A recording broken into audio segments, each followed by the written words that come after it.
Hey guys, good evening, and thank you so much for joining us. My name's Sam Hewitt. I'm one of the co-founders of UltraX, and I'm going to be leading this webinar. And yeah, just really excited because I get to talk about one of my favorite topics, and we've got an amazing panel here to share their experiences with you. We've got a lot of things to cover, so we're going to try and keep this, very much principle focused and talk through as much as we can. And we're going to try and leave some time at the end for questions. So if you do have any as we're talking, please drop them in the chat and we'll address them at the end. Quick run through of agenda. We have done an introduction to multi-stage event webinar before. That is available on our YouTube channel. So we're going to be touching on a few of those principles, but really this event is about UltraX Nevada. We've got Josh, who's the event race director here, and we've got Constance, who's also run the event this year. So we're going to be talking quite a bit about that, but actually a lot of what you're going to hear here is very relevant to anyone thinking about any multi-stage event, particularly in kind of desert environment, dry environment, or potentially altitude environment. So hopefully a bit of something for everyone there. So we're going to touch on a little bit of like what a multi-stage event is, what it looks like, what are the key principles. Then we're going to go into a bit of preparing for those kind of events. And I always used to like to use the word preparing rather than training, because there's a lot more than just the physical side of things, and we'll kind of come on to that and touch on that in a little bit. So training, nutrition and hydration, and then we're going to talk a little bit about managing yourself over the course of the event or these kind of events, what kind of things to consider, what kind of things to think about, what to maybe pack in your race bag.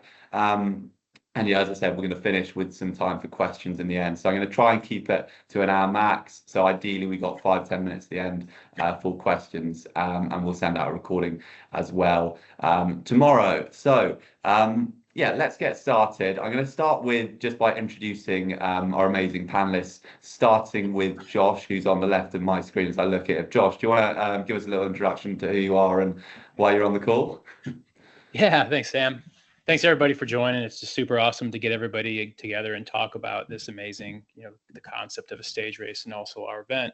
Yeah, as Sam said, I'm the race director of UltraX Nevada. I've been in events for 20 years. I've been all over the country for 12 years, just living and breathing awesome races. I work on a lot of the big marathons, worked on a lot of triathlon, but trails has always been my passion, and just like beautiful destination events. Everywhere I go, I love to learn. I mean, personally, I love to learn what makes that area special and share it with people.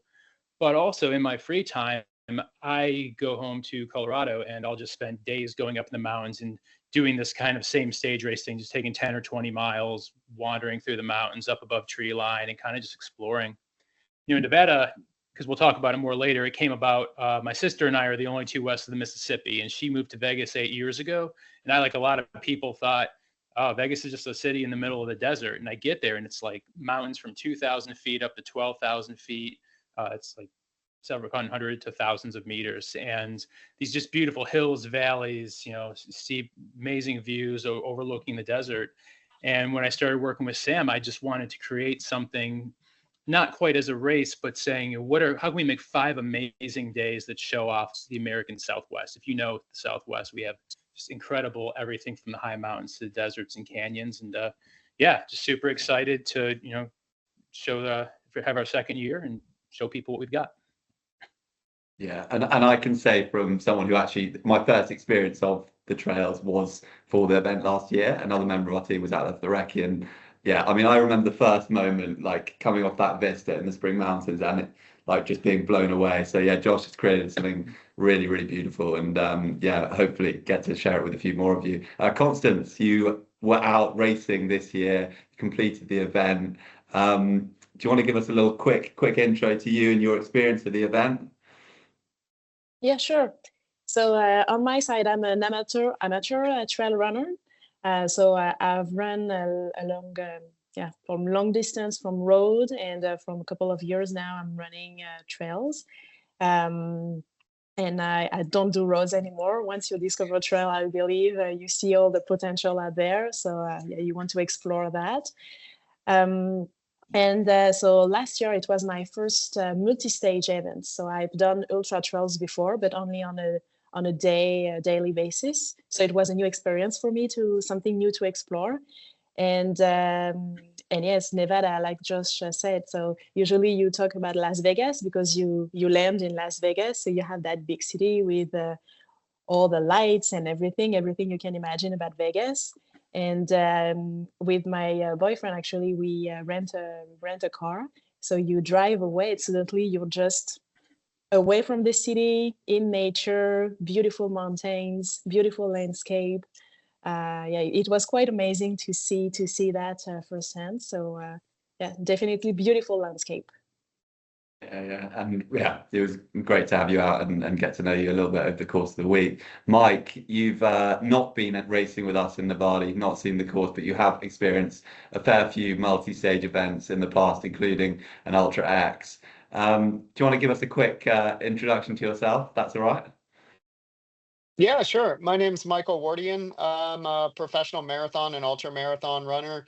I started running way back in 1996, so close to 30 years of experience in the sport. Been a pro runner for 25 of those years. So competed on races all over the world, um, including like Antarctica, North Pole. As Sam said, I've lucky enough to have gotten to do an Ultra X in Sri Lanka. So got a feel for what an Ultra X race is like. I've done more stage races like the Coastal Challenge, which is similar to Ultra X in that you're not carrying all your stuff. And then I've done races where you are carrying everything like Marathon des Sables. So besides that, I've done some huge like multi-day runs. Like in 2022, I ran across the United States in 60 days. So that's kind of like stage racing X'd up a couple percentage points. And then this year I ran 60, again, pretty close to the same, 60 days on the Appalachian Trail. So that was just one big stage race, basically. And you're kind of managing all your stuff and figuring out what you need. So I have a lot of experience with these type of events, but I also, come from a road running background. I ran in the Olympic trials, ran for Team USA for 50K and 100K World Championships. I've done races like Western States, Hard Rock, UTMB. So pretty much any race out there of any distance, I've done it. And but my love and passion is actually like stage races. This is like what I really like to do. I love the chance to be with the group of people kind of going through the same experience over multiple days, and you build these incredible friendships, and you really learn a lot about yourself and the people you're with. So yeah, I think these are of all the events that I've done, these are some of my favorite. Yeah, that's awesome. And yeah, thanks so much for sharing. And yeah, I'm the same. We set up Ultra X because yeah, we really think the experience for stage races, there's nothing quite like it. And we really want to get more and more people to experience them. So I guess to start with, and I know you touched on it a little bit there, Mike. Obviously, you've got a load of experience, particularly in the multi-stage event. And I think we do have quite a few people here who may not have ever considered a stage race. They might do marathons, they might do single stage ultras. What are the kind of key differences, or what are why should someone think about doing a stage race versus just a trail ultra? Um, I mean, I think for me, the reason is like you get a more intensive experience. Like, there's nothing like trying to figure out how you're gonna strap your shoes on after day 3 when you've been putting in big miles the previous 2 days, and you've been sleeping next to people that you don't know, and you're in a location that's completely foreign to you, and the weather is hot or humid, and um, yeah, there's something cool about that experience. Like, how am I going to do this today? And your shoulders are achy, and you've got you figured out that your collarbone actually like sticks out a lot and it chafes against your bag, so you got to pull out some duct tape or KT tape and figure out how you're going to make it work. And uh I think what's cool is your body will get you through it, and if your mind is also willing to be flexible,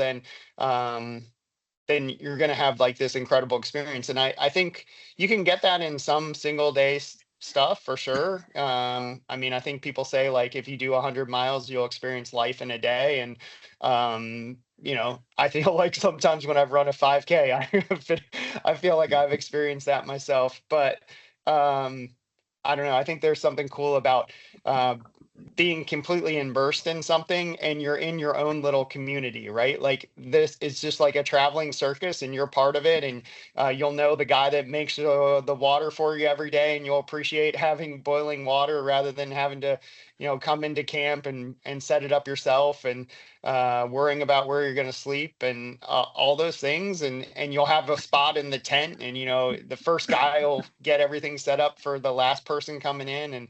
And, I don't know. Yeah, you get to join this community and you get to kind of be completely immersed in it, and it's like all encompassing. And I think that's what I love about multi-day events.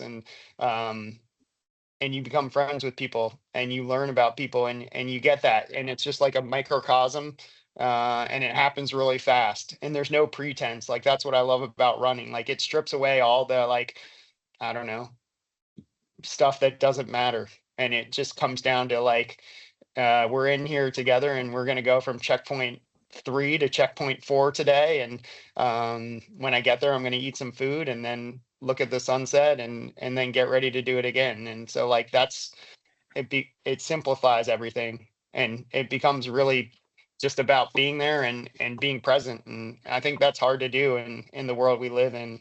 And this puts you out there, and then it's not easy too. So like you have to figure that part out, and like you got to be prepared for it.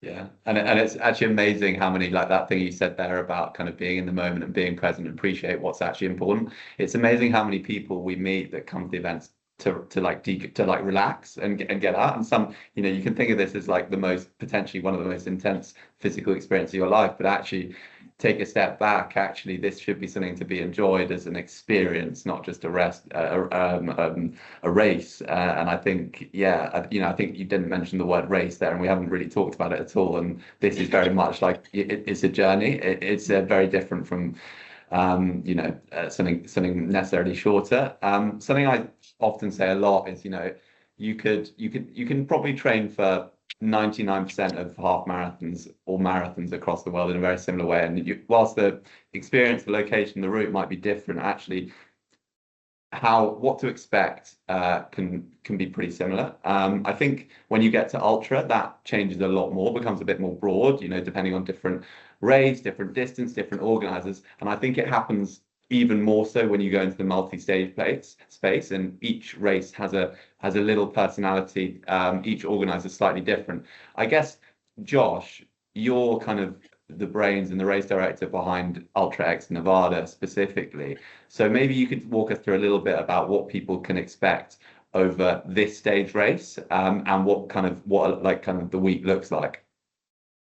Yeah, sure. No, you know, I kind of mentioned to start, you know, I mean, obviously every stage race, as they say, is a journey. It's different days, different things. And what we really created in Nevada, and that I think, you know, as a thinking runner, is every day something's different. There's a different format to the course, different climate, different, you know, it'll be cold, but then the sun will come out. There might be wind. There's a lot of different environmental factors, but also at the same time, because we're in those different spots every day, you've got different views, different challenges. So, you know, I think every day you have to do your homework, I guess, and you know, look at the elevation profile of the course.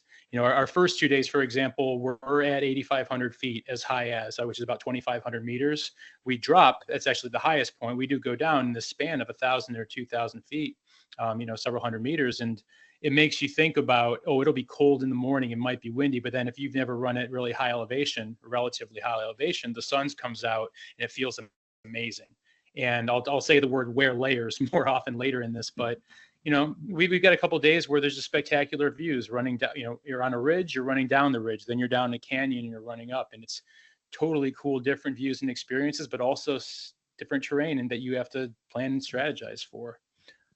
Then we start with the high elevation, and then the second half of our race, we drop down to 3,000 or 4,000 feet, which is like, let's just say 1,000 meters in that range. And it's totally different.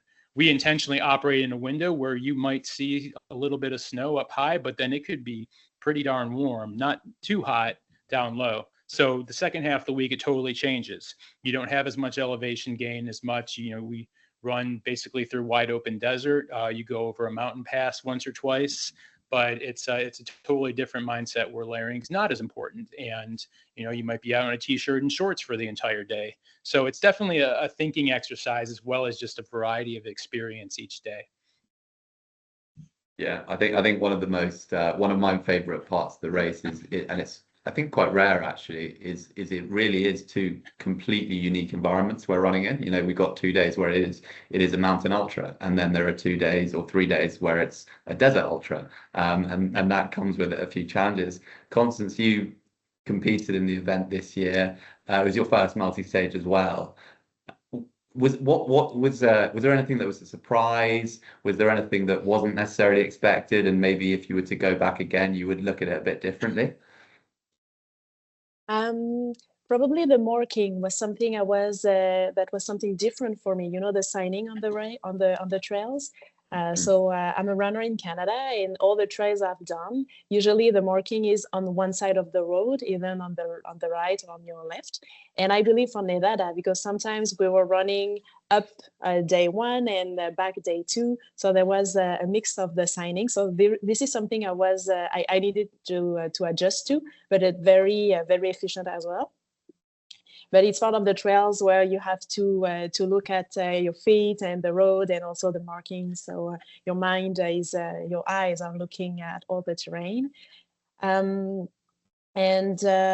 So yeah, also the medical staff was amazing, better than I was expected maybe. They were amazing people. They would take care of us before and after the race, at checkpoint as well, always taking care of us, all the details. So this was something that helped me a lot, because at day 3 I had some issues with my nutrition. Probably we'll talk about it later today. To bounce back on what Michael told, I was also amazed of what my body can do, because it was the first time for me to do that multi-stage. So day 1 I was like, okay, this is day 1, I need to do that for the next 5 days. Can I do it? And then you realize day 3 you're up and running, ready to go on the start line. So yeah, that was quite amazing to see that. Yeah, awesome. Well, I guess that takes us on nicely to the next bit, which is going to be kind of talking about preparation. Mike, you've obviously got a lot of experience with these, and you'll kind of tend to be at the top end, fighting for the podiums. When you're approaching a 5-stage or a 6-stage event, and as someone who's probably done a bit of coaching as well, what are the kind of things you think about when you're kind of approaching an event from a training perspective? I mean, I think there's a lot of different things that you need to train for one of these. The nice thing is none of them are that big a deal in themselves. So like, I think one of the biggest things with these is getting your kit super dialed. Like, you don't want to be going into the race like never having worn a backpack before. Like, I remember the first time I went to Marathon des Sables, like I didn't have gaiters, and like I was trying to use like shopping bags, and that was not a good strategy. Like, that was a really crappy strategy. Like, I should have like known that you get gaiters and you velcro them to your shoes. So like doing the research ahead of time, and then actually like knowing how to do it. I remember I did my first trail race and I didn't know how to like turn my headlamp on. Like, that's not a good strategy. Like, you should not do that. You should like know how to use all your stuff. Like, so like that's common sense, but like I was just like, oh, I'll figure it out. And like that makes no sense if you're going to do something like this and you're going to spend the time and money. So like actually like fill your pack with like the amount of weight that you think you're going to carry, and then actually run with that weight. Because I remember I went the first time and like I did a training run like a week before I went to Marathon des Sables, and like I got chafed like all over because like I wore a singlet and not a t-shirt, and like just like little things like that make a huge difference. And like having someone that, and I think you guys even have it on the website, like you have a training plan, like, so like the running is part of it, but like also it's like making sure that you have the skills dialed with what you're going to be using. And then like if you aren't going to use the training plan, like I would say I would recommend doing back-to-back longer efforts that are going to mimic what you're going to face. And like not just the distance, but also the elevation, because if you're coming from a road background and you haven't run 20 miles on trails, I will tell you 20 miles on trails is going to take you a lot longer than it's going to take you to do a 20-mile on a 0% treadmill at the gym in the center of a city somewhere. So like getting comfortable with like how long it's going to take you and not being stressed about like, oh, I'm only doing 15-minute miles. Like I can tell you, like on the Appalachian Trail, if I was doing 15-minute miles, I was like so stoked. And like that's the same as if you're headed up, like, I don't know, looking at the profile, like day 1 and 2 looks like you got 43K and 38K, and that's probably not a fast day. You know, that's probably like a 6 or 7 hour day. So getting comfortable with like how long it's going to take to do stuff. And then also knowing how to take care of like all the other little things. So like, you know, what does it look like if you start to get blisters? How do you deal with chafing? Like the nice thing about Ultra X is you do have like a medical team that's like crack. So they'll like walk, like swarm in and like help you, but like you should know or have a good sense of like how you're going to take care of it if, you know, they're busy or you're out on the trail and you need to do it. But it's all this stuff is like not overwhelming. Like it sounds like it's like so much stuff and it's impossible, but it's really just, it's just minor stuff. But if you don't take care of it, it can become a big issue. And then also practicing, like you should get whatever freeze dried foods you're going to use, or if you're not going to use freeze dried foods, like whatever type of food you plan on using.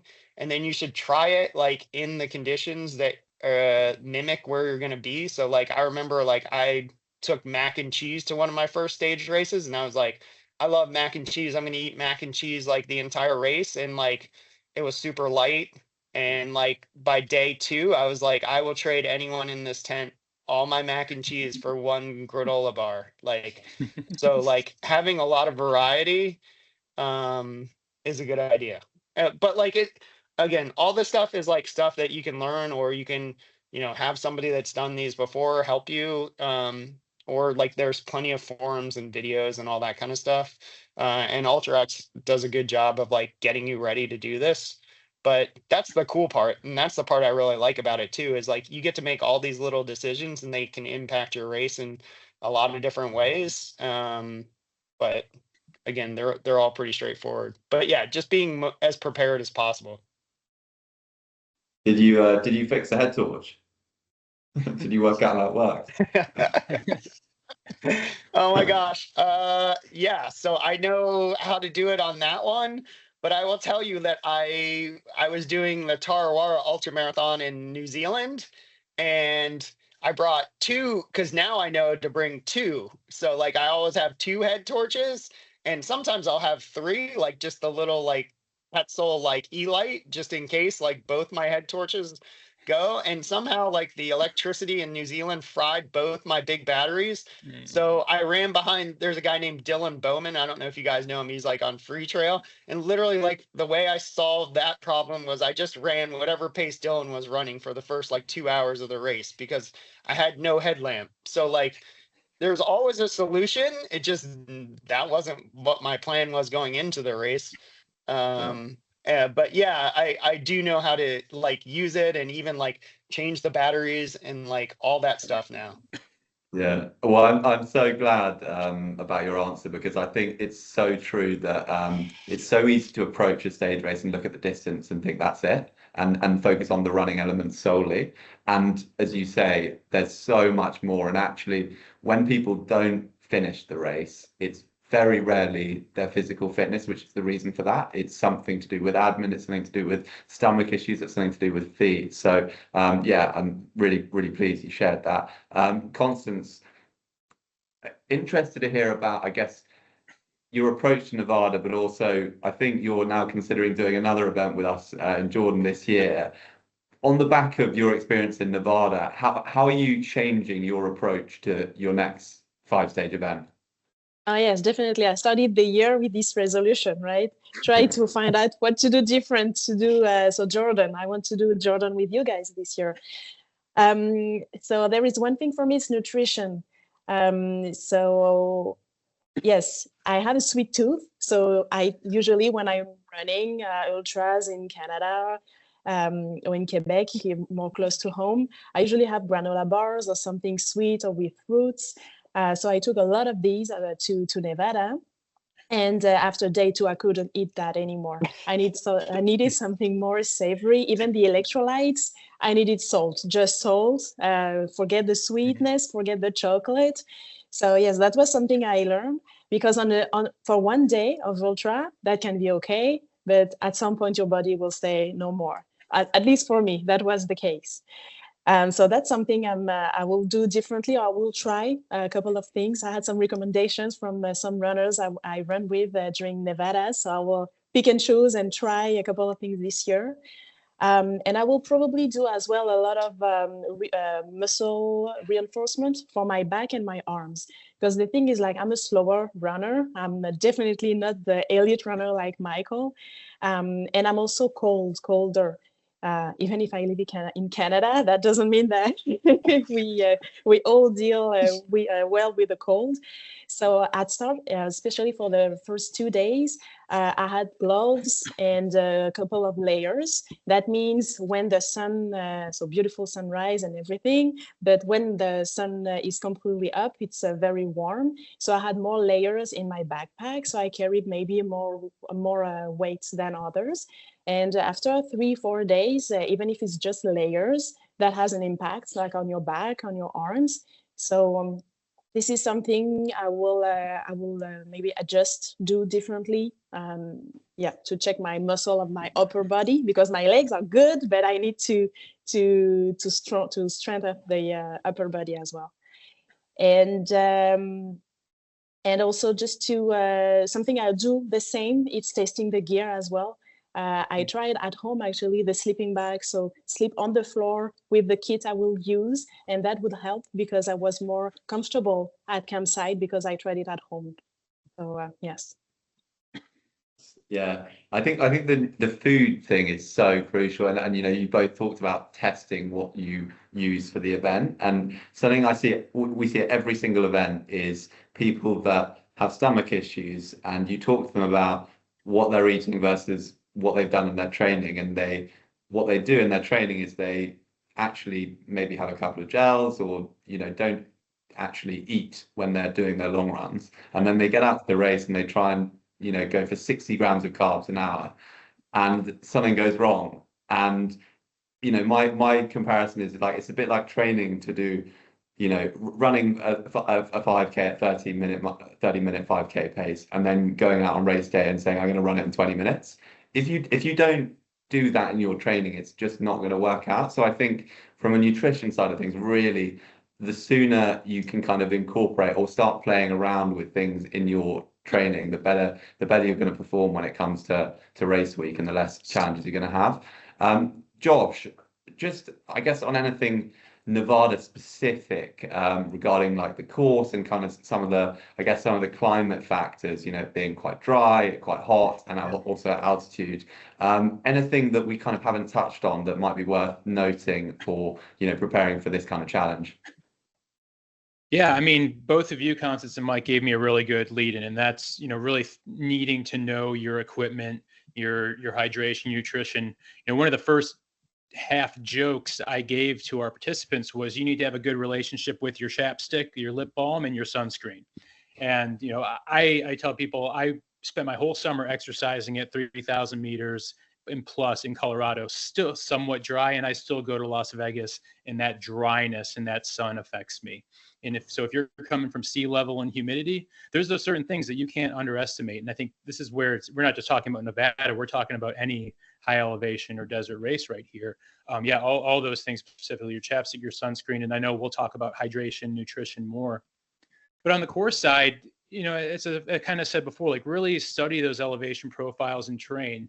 We had a few participants from Britain who were scared about the high elevation. I said, well, be ready for the types of the climbs. Obviously the oxygen is a factor, but it's still a steep, rocky climb. If you can find steep, loose rock climbs, our first 2 days are a lot of those. You're in a rocky desert, you have bits of sand. But, our later day, so as quick aside, last year, our long day was our third day. We're switching that to be our fourth day. And we're letting you jump in a lake before and afterwards because it will be a hot, dry day. But our fourth day, for example, it's basically all long double track road, all Jeep roads, so there's long straight stretches. Each of the days, think about that profile, think about what your core equipment setup is going to be, and then think about what you're going to change. I might wear gaiters this day. I might bring my hiking pole this day, and be ready to, to have that strategy and adapt it on the fly, because as you're all saying, what seems like a good idea coming into day one, you may realize is not a good idea coming into day two, and you may want to be able to switch up your food or switch up how many layers of you're wearing. I think just thinking through each of those days is probably the biggest thing, and what the individual challenges will be each of them. Yeah, and I think there's many stage races out there, and in fact, I guess it's probably the norm. There's a couple of exceptions, but typically you're carrying everything you need for the week. And UltraX events, they are slightly different in that you get given a camp bag. For a 5-stage event, it's 20 kilos, and that gets transported between camps. So you do have options for giving yourself a backup pair of trainers or giving yourself a pair of poles, which you might not use on day one. So you do have those things to think about, which give you a little bit of flexibility when it comes to kit, nutrition, etc. We've already touched quite a bit on nutrition, but I'm just going to come to it as our kind of next kind of focus. Starting with you, Mike. Say you're approaching a 5-stage event, could be Marathon des Sables, could be UltraX Nevada. What does that nutrition plan look like when you're kind of planning? I guess if we look at one day of that event, what does it look like when you're going into the race?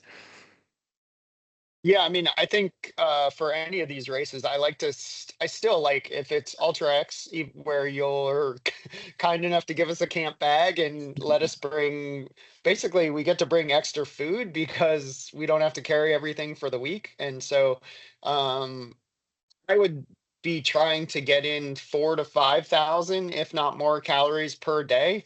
Obviously, like that's broken up over the course of the day, but like I like to think of it, and then what I'll do is I'll prepare like 1 liter Ziploc bag and try to put all my day one stuff in that bag.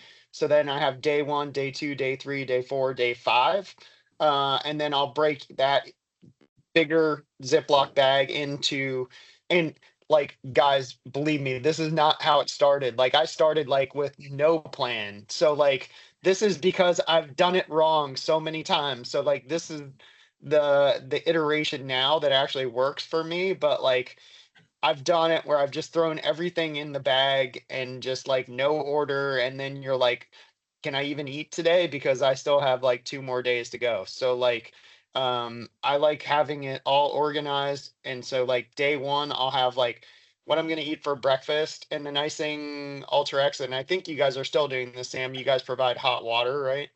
Yeah. Mhm. Yeah. So Yeah. so that's great. So like then you don't even need to bring like a jet boil or anything like that. You can just bring like I'll bring some I work with stoked oats, but I'll bring stoked oats. So I'll have probably like 5 to 1,000 calories of like oatmeal, and then there'll be some dried fruit in there, and then some nut butter, and that'll be like breakfast. And then I'll have snacks for the day, and that'll go in my day pack. And then I'll have like a freeze dry, or probably 2 freeze dried meals that are all between like 1,000 to 2,000 calories, depending on. I'm vegan, so some of those you got to get a couple because they're not as calorie dense as the meat version sometimes. And then I'll have like bars and gels and stuff for during the race, and then powder.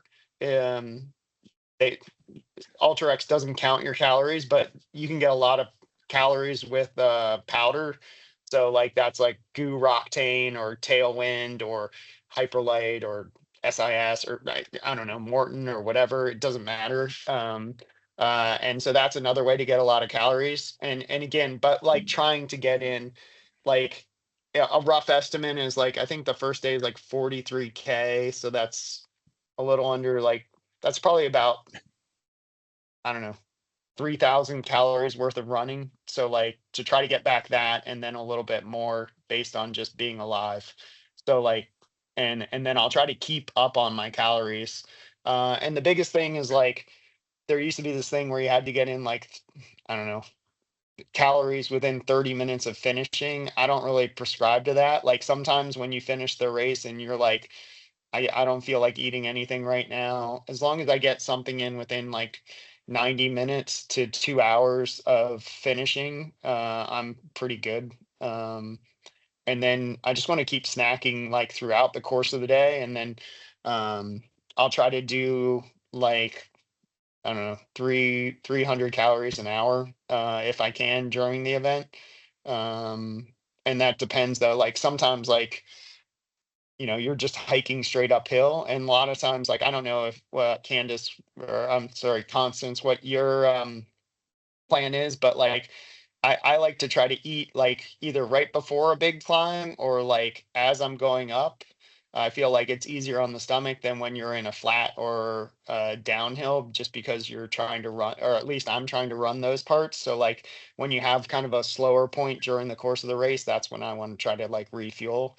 And then besides that, like trying to stay up on fluids too. And that could be like trying to drink something every like half hour. And the nice thing is most of our watches or GPS is like, I think you do have to have a GPS track. So like you're going to have a GPS watch and most of those watches have a nutrition alarm. So I'll set that and have it ring like every 30 minutes or so, 20 to 30 minutes, usually 30 minutes. And then if I haven't eaten or drinking anything or eat or drunk anything, then I'll do that. But if I have, I'm just like, okay, cool. I don't have to worry about it. So like just having that constant reminder and, it's kind of annoying for somebody around you, but I think it's smart just to be on top of it.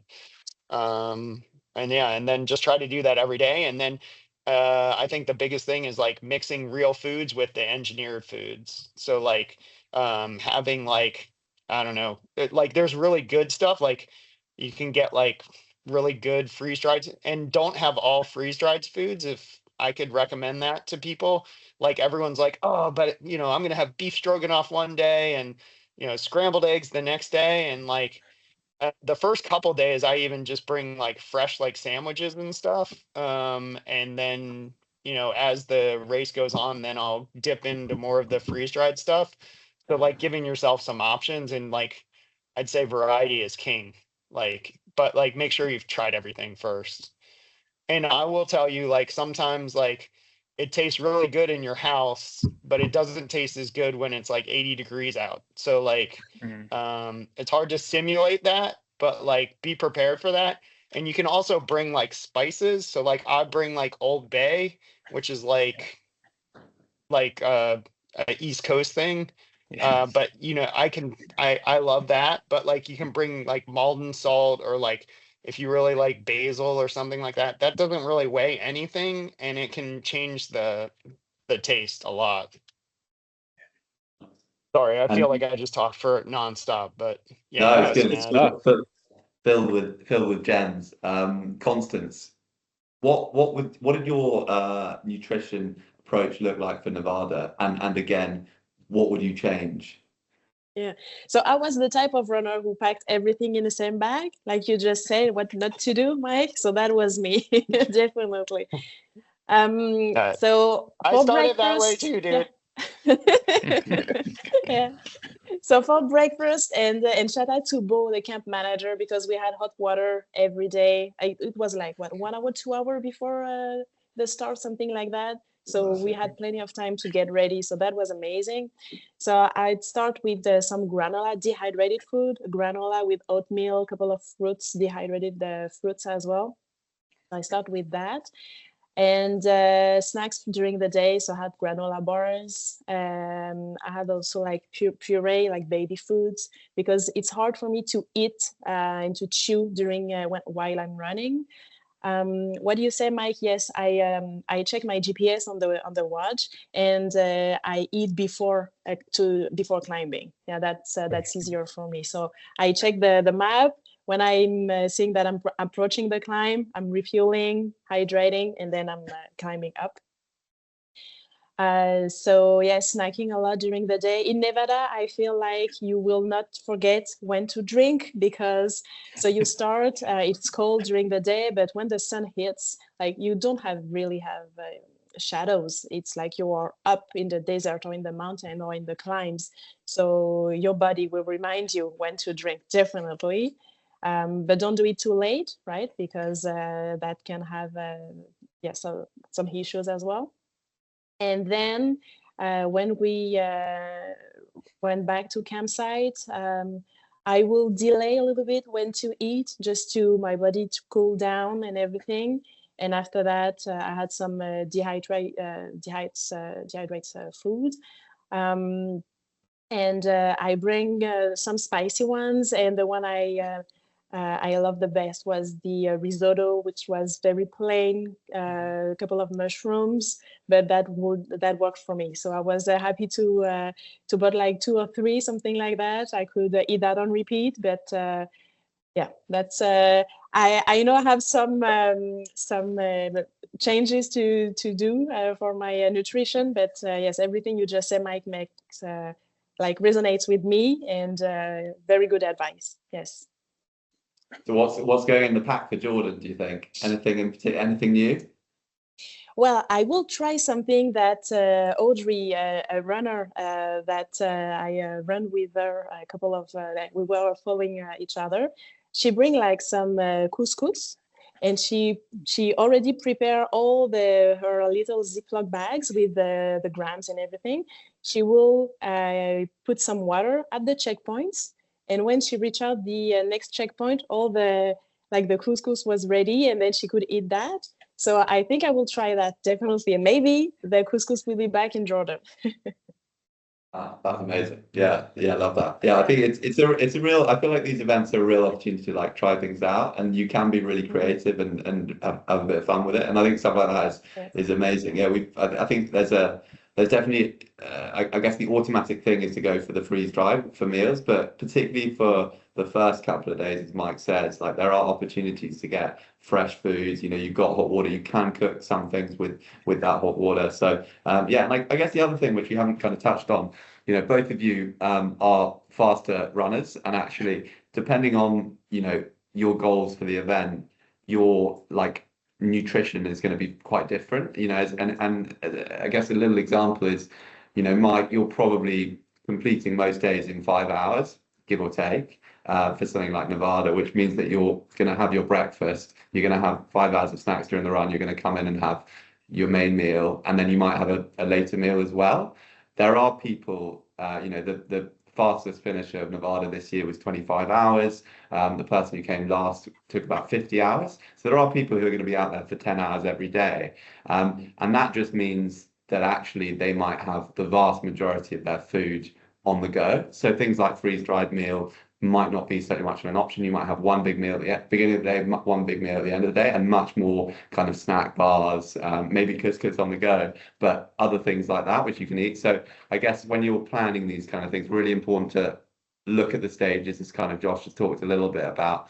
Think about how long that might take you and kind of create a little bit of a plan and break it down day by day. And I think that can be really, really helpful. So I guess this brings us on to kind of during the event and managing yourself and trying to look after yourself over the course of the race. And I know we've kind of touched on this a little bit, but I'm going to bring this one back to you, Josh. You know, specifically, this is outside of training, outside of nutrition.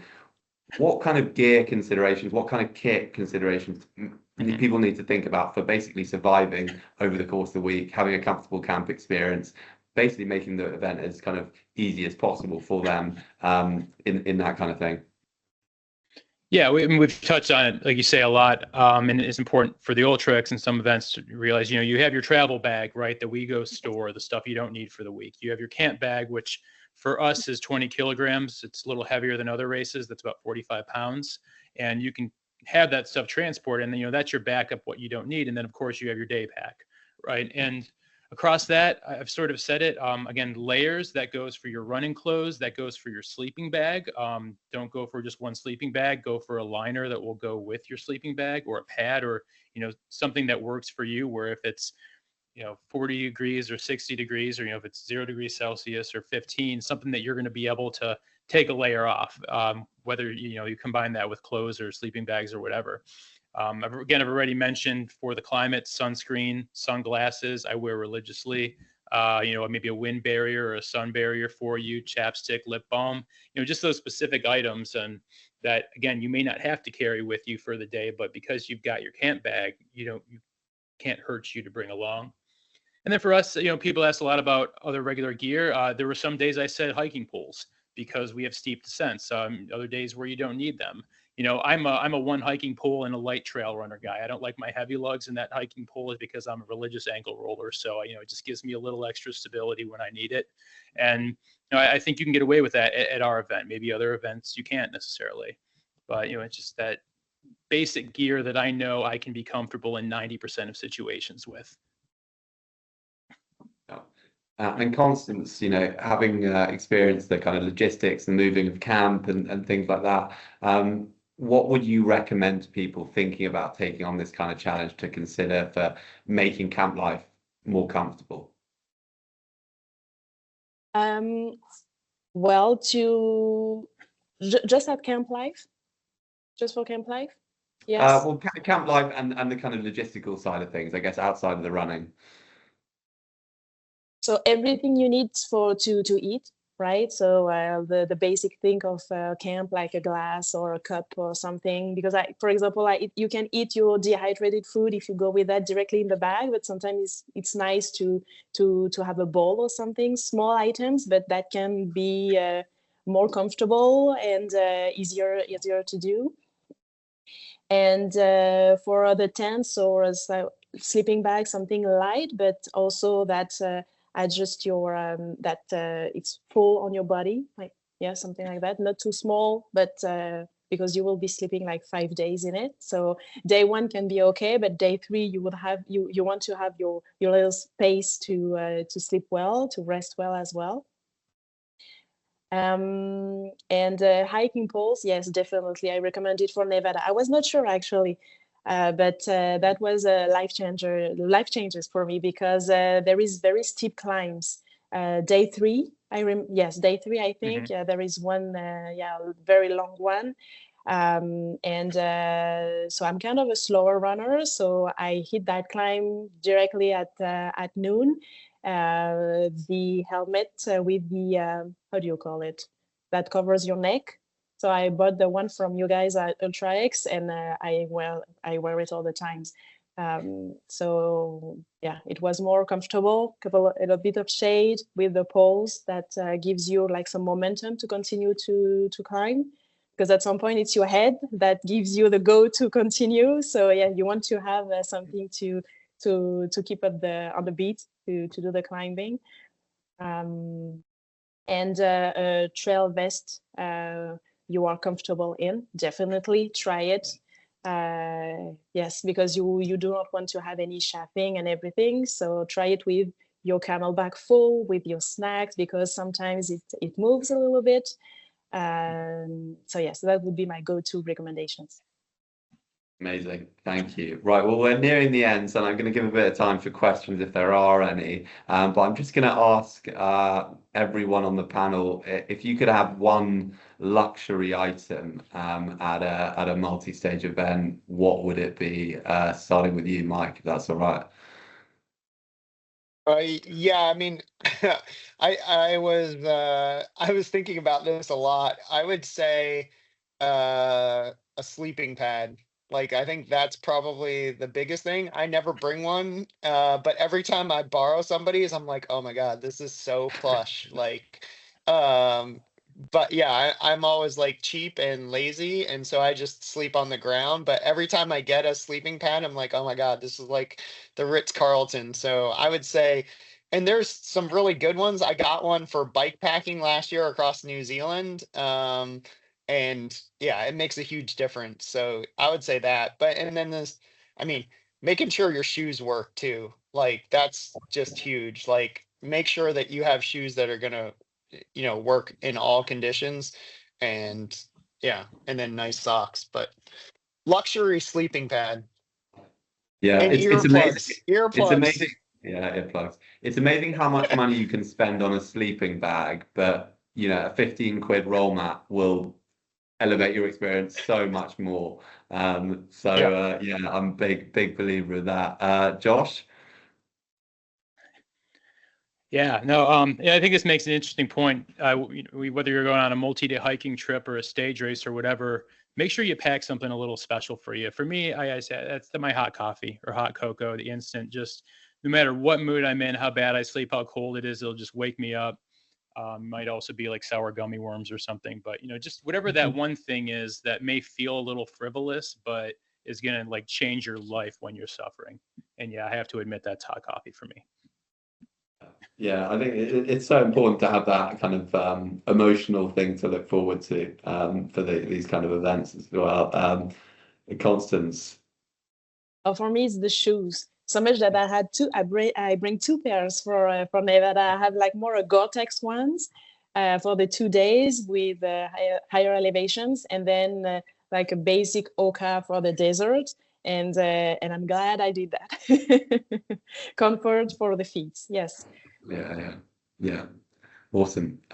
Well, firstly, I just want to say a massive thank you to Josh, Constance, and Mike for joining us and giving up your afternoons. Really appreciate it. And yeah, hopefully see you not in the not too distant future.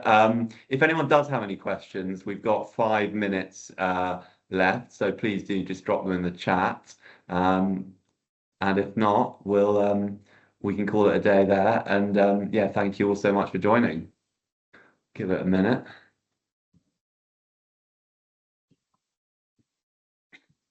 No questions.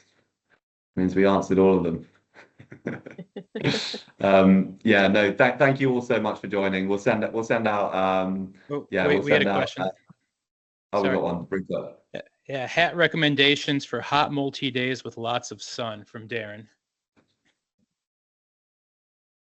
Now, someone Uh, asked, also someone asked what portion of runners mostly walk. Interesting, got that. Well, in Nevada, for okay. example, we walk the steep climbs. So, well, it depends because there is always the more elite people in the front, right, who are running beautifully in all the type of terrain. But I was more part of the second half of the pack, if I can say so. And usually we will walk together during the climbs, and everyone is finding its own pace, but maybe not 50%. I don't know, Sam, maybe you have more detail on that, but it's because of with the elevation in Nevada, it's a lot of like it's up and down a lot of the time. So don't be afraid to walk the climbs, to be at your own pace, and then you will catch up on the descent. Yeah, definitely. Don't be afraid of that. And yeah, I'd say, I mean, it's difficult to gauge exactly, but what a really good thing to look at is results from last year. And like the average person finisher was about 40 hours for 220 kilometers. So you can roughly work out how fast they're moving there at like what pace per kilometer, which will give you a pretty good indication. But I'd actually say a lot more than most will probably walk 50% or more in terms of the time spent walking, probably not the distance spent walking, but in terms of the actual time. I'd say, and there's a few that will hike the whole thing. Nevada last year, our final finisher Harry was a mixture, but we have had runners or walkers compete, Tanzania and Jordan, do the whole thing and not broken a run once. So it's absolutely possible. We do our best to keep the cutoffs as kind of generous as we can. Toilet situation, there are toilets at some checkpoints, hard standing toilets like normal ones, and then in camp there's a mixture, but essentially they're generally porta potties. Do you need to change socks during a 6 to 8 hour day? What are the panelists' opinions? It's nice to I have think, them. yeah, I think it's nice to have, but it's not needed unless there's a lot of water crossings, which I can't tell if there are or not. No, we only have No. one maybe on the last day, and that depends if it's wet. No. No. No, I Yeah, don't believe so- anyone changed socks during Nevada. During Yeah. the during the full 5-day races, yes, but not during the same day. David, there isn't power for competitors, but so we recommend basically bringing power packs, which you should have a good amount of space for in your main camp bag, and that should be plenty for phones and watches. For a lot of the course, you won't get signal on it anyway, so it's really just your watch, and that doesn't take much charge. Constance, you suffer from feet swelling. Oh, that's a good question. I had the same and no. No, because I believe Nevada desert is not the same as Jordan, for example, or Morocco, something like that. So no, I bring 2 pair of shoes just for my own comfort, but no swelling at all. And it's me, but also the other runners. So it's a different kind of desert. Yes.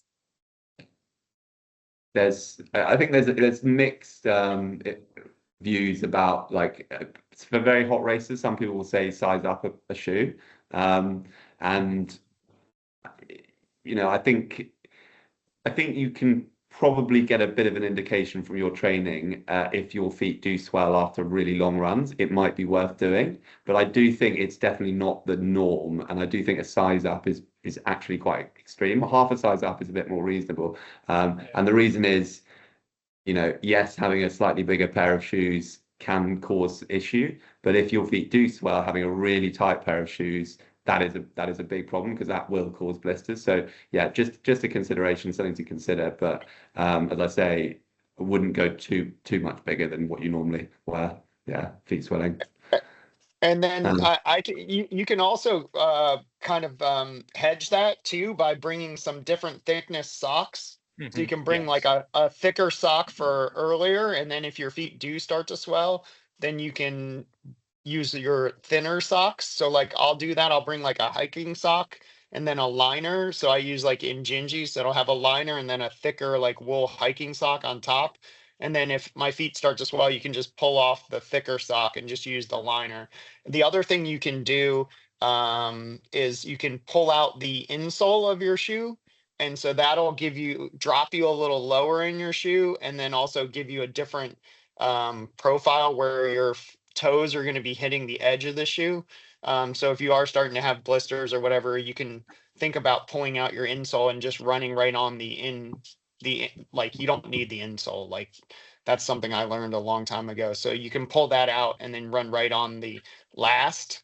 So there are ways around it, but like, yeah, you don't want it too big, because if you have it too big, especially on those climbs and descents, it's going to smash your toes into the front of the shoe. Yeah. Nice. Race Hotel. Yes, that has been confirmed.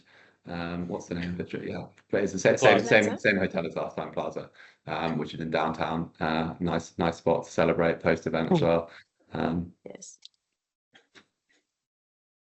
Cool. Well, yeah, if that's it, thank you all for joining. Thank you, panelists, for being with us and sharing so many just knowledge bombs. And yeah, really, really appreciate it. And have a great rest of your day and the rest of your week. Cheers all. Yeah. Thanks, everyone. Bye. Thank you guys. Thanks. Good luck. I hope to see you guys there. Bye.